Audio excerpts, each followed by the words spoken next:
Hello, good morning, students. I am explaining electric dipole and electric dipole moment. Electric dipole, electric dipole. Di का मतलब होता है to, dipole, इसमें दो पोल होते हैं इसलिए इसका नाम है dipole. Electric dipole is a system of two charges in which two equal and opposite charges situated at small distance. इसमें दो इक्वल और ऑपोजिट चार्जेस स्मॉल डिस्टेंस पे सिचुएटेड होंगे, उसको हम इलेक्ट्रिक डाईपोल बोल देंगे. ठीक है, ये हमारा जैसे एग्जांपल है, ये हमारा जैसे पीरियोडिक टेबल है, lithium, beryllium, boron, carbon, nitrogen, oxygen, fluorine. तो जब इधर से इधर चलेंगे तो साइज इसका डिक्रीज होता चला जाएगा. तो फ्लोरीन का साइज सबसे छोटा होने की वजह से इसकी जो इलेक्ट्रोनेगेटिविटी है वो सबसे ज्यादा होगी. ठीक है, तो ये बाद वाले इनकी इलेक्ट्रोनेगेटिविटी ज्यादा होती है. इसकी 4 मानी गई है, इसकी 3.5 मानी गई, इसकी 3 मानी गई है पोलिंग स्केल पे. अब जैसे ये H2HH, इसमें जो शेयरिंग इलेक्ट्रॉन होगा वो सेंटर में होगा, ना वो इधर डिस्प्लेस हो सकता ना इधर, क्योंकि दोनों की इलेक्ट्रोनेगेटिविटी सेम है. ये हमारा HF. ठीक है, फ्लोरीन की इलेक्ट्रोनेगेटिविटी ज्यादा होने की वजह से ये जो शेयरिंग इलेक्ट्रॉन है ये थोड़ा सा इधर को डिस्प्लेस हो जाएगा, क्योंकि फ्लोरीन उसको ज्यादा अट्रैक्ट करेगा.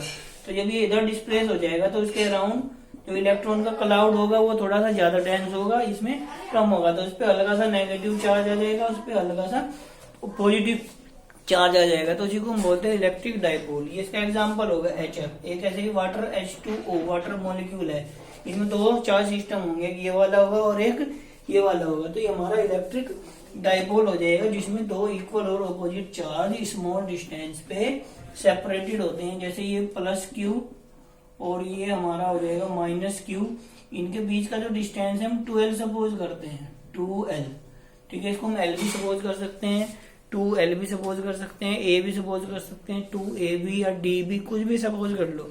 2L इसलिए सपोज किया है, इसका सेंटर से आगे हम डिस्टेंस लेना पड़ेगा और यहाँ से यहाँ तक ये हाफ हो जाएगा, L इधर हो जाएगा और L इधर हो जाएगा. आगे जो हमारे डेरिवेशन होंगे उनमें कैलकुलेशन इजी हो जाए, इसलिए हम इसका डिस्टेंस 2L ले लेते हैं. अब इसका जो डाइपोल मोमेंट होगा, इलेक्ट्रिक डाइपोल मोमेंट, ये हो जाएगा P equal to Q into 2L. Electric dipole moment is the product of magnitude of either charge and distance between the two charges. एक तो हम एक चार्ज का मैग्नीट्यूड लेंगे और उन दोनों चार्ज के बीच का डिस्टेंस लेंगे. ये एक वेक्टर क्वांटिटी है, इसकी डायरेक्शन नेगेटिव से पॉजिटिव की तरफ सपोज की गई है. क्यों? क्योंकि जो हमारी इलेक्ट्रिक फील्ड की डायरेक्शन होती है वो पॉजिटिव से नेगेटिव की तरफ होती है. इन दोनों में कोई आपस में कंफ्यूजन ना हो, ये भी वेक्टर क्वांटिटी है वो भी, इसलिए इसकी डायरेक्शन नेगेटिव से पॉजिटिव सपोज की हुई है और इलेक्ट्रिक फील्ड की पॉजिटिव से नेगेटिव की तरफ सपोज की हुई है. ठीक है, इसको वेक्टर फॉर्म में लिखना होगा तो P vector equal to Q into 2L vector. L पे वेक्टर लगा देंगे क्योंकि Q तो हमारी स्केलर क्वांटिटी है, उसमें तो हो नहीं सकता. तो ये हमारा हो गया electric dipole and electric dipole movement. तो डाइपोल डाइपोल, इसमें दो पोल होंगे, एक पॉजिटिव पोल और एक नेगेटिव पोल, इसलिए इसको हमने बोला इलेक्ट्रिक डाइपोल. ठीक है, इसका जो मेन यूज है वो केमिस्ट्री में है. जो हमारा केमिकल बॉन्डिंग है, केमिकल बॉन्डिंग में हम जो हमारे मॉलिक्यूल्स हैं H2, H2O, NH3, BF3, ठीक है, CCl4, CH4, उन मॉलिक्यूल की स्ट्रक्चर को डिफाइन करने के लिए हम डाइपोल मूवमेंट या डाइपोल का यूज करते हैं ज्यादा. उसके बेस पे उसकी स्ट्रक्चर प्रेडिक्ट की जाती है डाइपोल मूवमेंट के बेस पे.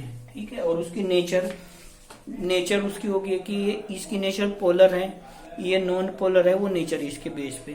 ठीक है, अब है electric field intensity eight axial point of electric dipole. Electric dipole के एक्सियल पॉइंट पे हमें इलेक्ट्रिक फील्ड निकालनी है. ये हमारा डाइपोल है, इसमें बस ये ध्यान रखना है इधर पॉजिटिव ले लेना है, इधर नेगेटिव ले लेना है. ठीक है, लेने को तो इधर पॉजिटिव ले लो, इधर नेगेटिव ले लेगा, क्योंकि आंसर वो माइनस में आ जाएगा. तो ये हमारा A और ये हमारा B, ये इसका सेंटर है O. ठीक है, ये पूरा डिस्टेंस है 2L. ये डिस्टेंस हमारा यहाँ से यहाँ तक इनका सेपरेशन है 2L. ठीक है, और इसके सेंटर से, ये इसका सेंटर है, ये इसकी एक्सियल लाइन है. एक्सियल पॉइंट पे सपोज करो ये पॉइंट P है, यहाँ पे हमें total net electric field find करनी है 2L. तो ये यहाँ से यहाँ तक का डिस्टेंस सेंटर से गिवन है इसका R. कितना है डिस्टेंस, और यहाँ से यहाँ तक का डिस्टेंस, ये P पॉइंट है, डिस्टेंस हमारा कितना है R। इस P पॉइंट पे इलेक्ट्रिक फील्ड इंटेंसिटी फाइंड करनी है। देखो यहाँ से यहाँ तक हमारा R है और यहाँ से यहाँ तक ये हमारा L है, ये भी L है, तो ये डिस्टेंस कितना हो जाएगा यहाँ से यहाँ तक। देखो ये सॉरी A से, देखो हमें ये A पे चार्ज है प्लस Q, इसकी P पे हमें इलेक्ट्रिक फील्ड फाइंड करनी है। तो इलेक्ट्रिक फील्ड के लिए मैंने बताया था हमें क्या पता होना चाहिए, एक तो चार्ज पता होना चाहिए और एक डिस्टेंस पता होना चाहिए। तो ये चार्ज है प्लस Q और इस पॉइंट पे हमें फील्ड फाइंड करनी है, तो ये तो डिस्टेंस लेना पड़ेगा। इस चार्ज की यहाँ पे फील्ड फाइंड करनी है तो ये डिस्टेंस लेना पड़ेगा। तो ये यहाँ से यहाँ तक R है और यहाँ से यहाँ तक L है, तो R में से L माइनस कर देंगे तो ये इधर वाला बचेगा R माइनस L। और अगर यहाँ से यहाँ तक का डिस्टेंस लेना हो तो ये कितना हो जाएगा R प्लस L हो जाएगा। देखो यहाँ से यहाँ तक R है और आगे ये L है, तो R प्लस L हो जाएगा। बस ये डायग्राम ध्यान रखना है। अब देखो ये पॉजिटिव की वजह से P पॉइंट पे जो इलेक्ट्रिक फील्ड होगी वो होगी अवे, ये हो जाएगी E1, और माइनस की वजह से जो फील्ड होगी वो माइनस की तरफ हो जाएगी E2। भाई ये मेन बात है इसमें, जिसको ये समझ में आ गया, बाकी आगे इसमें कैलकुलेशन है, इसको ही ट्राई करना है अगेन एंड अगेन, इसको इस पे ध्यान देना है। तो पॉजिटिव की वजह से जो फील्ड होगी वो अवे होगी, ठीक है, और नेगेटिव की वजह से जो फील्ड होगी वो इनवर्ड होगी, इधर को हो जाएगी, तो ये E1 हो जाएगी और ये E2 हो जाएगी। ये हमारा चार्ज है, ये डिस्टेंस है Q1।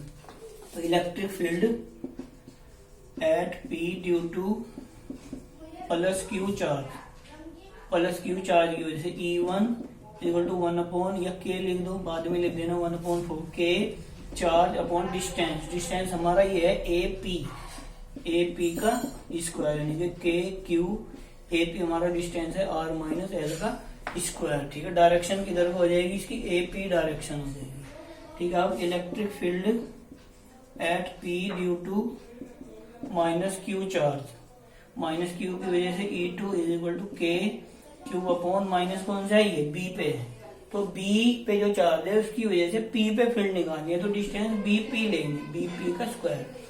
A पे जो चार्ज है उसकी वजह से P पे हमें फील्ड फाइंड करनी है, तो AP स्क्वायर आ जाएगा, डिस्टेंस B की वजह से करना है तो BP आ जाएगा, ठीक है। तो ये हमारा आ जाएगा KQ upon R plus L का स्क्वायर। इसकी डायरेक्शन किधर को है, इधर को, PB डायरेक्शन, PB डायरेक्शन, ठीक है। अब देखो इनमें से E1 ग्रेटर होगा और E2 स्मॉलर होगा। जो नजदीक है जितना उतना ही तो वो फोर्स ज्यादा लगाएगा, उतनी ही तो ज्यादा इंटेंसिटी होगी। मैंने बताया था हीटर है, हीटर में हम जितने पास होंगे उतनी हीट ज्यादा होगी, उतनी इंटेंसिटी ज्यादा होगी। जितना हीटर से दूर जाते जाएंगे उतनी इंटेंसिटी कम होगी। तो डिस्टेंस बढ़ने से इंटेंसिटी घट जाती है। या वैसे भी देख लो, इसके अपोन में R माइनस L है और इसके अपोन में R प्लस L है, तो जिसके अपोन में ज्यादा होगा वो क्वांटिटी कम होगी। जैसे ये 100/10 और एक 100/5, तो ये कितना आ जाएगा 10 और ये कितना आ जाएगा 20, तो ये ज्यादा हो जाएगा। तो जिसके अपोन में ज्यादा होता है वो वाली वैल्यू कम हो जाती है। अब हमारा है E1 ग्रेटर देन E2, तो दो फील्ड है अपोजिट डायरेक्शन में है, एक इधर को एक इधर को, अपोजिट डायरेक्शन में है, तो फिर लार्ज वाले में से स्मॉल वाला माइनस हो जाएगा। तो इसमें वैल्यू पुट कर देंगे हम, तो रिजल्टेंट जो फील्ड होगी, रिजल्टेंट फील्ड हो जाएगी हमारी, resultant electric field intensity at P E is equal to हो जाएगा E1 माइनस E2। यहाँ भी लिख सकते हैं because E1 greater than E2। E is equal to KQ तो कॉमन आ जाएगा, 1/R माइनस L का square minus 1/R plus L का स्क्वायर, ठीक है। तो KQ एल्सियम ले लेंगे, इसका एल्सियम दोनों आ जाएंगे, R माइनस L का स्क्वायर R प्लस L का स्क्वायर। इसकी मल्टीप्लाई इधर हो जाएगी, इसकी इधर हो जाएगी, तो यह आ जाएगा R प्लस L का square minus R minus L का स्क्वायर, ठीक है। इसमें हम फॉर्मूला लगा देंगे A square minus B square का। ये पहले हम इसमें ये ले लेंगे A minus B A plus B। ये ध्यान रखना है, पहले माइनस वाला लिखेंगे तो कैलकुलेशन एक स्टेप कम हो जाएगा। A माइनस B, पहले ये पूरा A है और ये पूरा B है, तो ये हमारा आ जाएगा KQ, ये आ जाएगा R प्लस L माइनस ए माइनस बी, तो माइनस आर प्लस एल, जब इसको माइनस करेंगे तो साइन चेंज हो जाएगा। दूसरा आ जाएगा आर प्लस एल माइनस, तो ये आ गया plus R minus L upon, ये आ जाएगा R square minus L square का स्क्वायर। ये A minus B, A plus B, कहीं अगर ऐसे लिखा हुआ है एक्स स्क्वायर वाई स्क्वायर, तो हम इसको इससे लिख सकते हैं एक्स वाई का स्क्वायर। ठीक है, तो दोनों का स्क्वायर है तो मल्टीप्लाई का स्क्वायर कर देंगे। तो इसकी दोनों की मल्टीप्लाई कितनी हो जाएगी, R minus L, R plus L की मल्टीप्लाई हो जाएगी R square minus L square.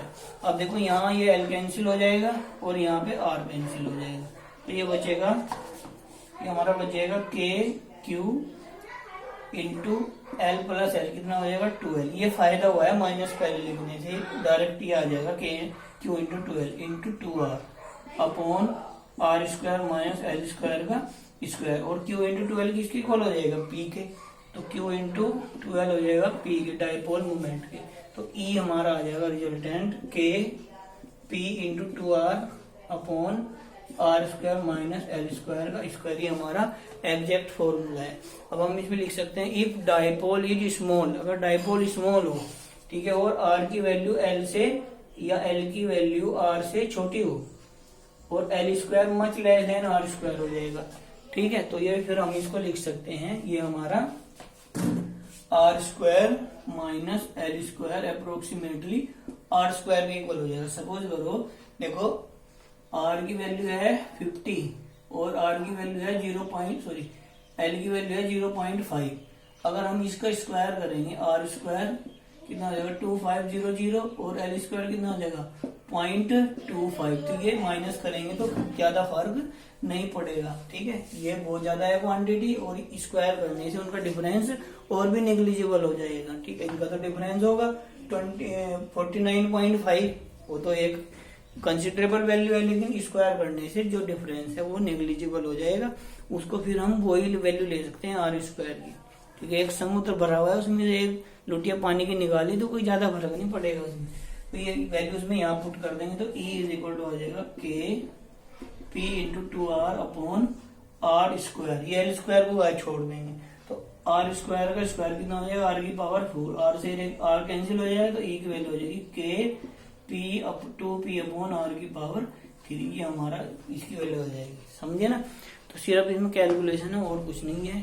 ठीक है, इसमें सबसे जो मेन बात ध्यान रखनी है, जब डायग्राम बनाएंगे तो उसमें इधर प्लस क्यू लेना है और इधर माइनस क्यू लेना है, एक तो ये बात इसमें मेन है। ठीक है, अगर इसको उल्टा कर दोगे तो फिर कैलकुलेशन में मिस्टेक हो जाएगी। तो अब इसकी ये पी पॉइंट है, ये सेंटर से डिस्टेंस आर पे हमें फील्ड फाइंड करनी है एक्चुअल पॉइंट से, तो ये डिस्टेंस हो जाएगा आर माइनस एल और ये हो जाएगा आर प्लस एल, तो दो डिस्टेंस हैं। प्लस चार्ज से पी का डिस्टेंस है आर माइनस एल, माइनस से है आर प्लस एल, दोनों की वैल्यू फाइंड करेंगे E1 E2। ठीक है, के क्यू अपॉन डिस्टेंस का स्क्वायर, E1 ग्रेटर होगा तो E1 में से E2 को माइनस कर देंगे, सोल्व करके ये वैल्यू आ जाएगी।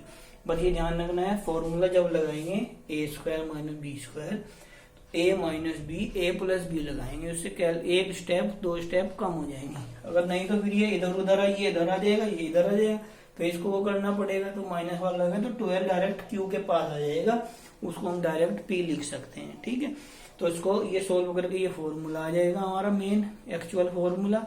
अब इसमें से हम एल को नेग्लेक्ट कर देंगे, एल स्क्वायर को छोड़ देंगे, तो आर की 4 आ जाएगा, फिर आर से एक आर कैंसिल हो जाएगा। ठीक है, ये हमारा फील्ड है।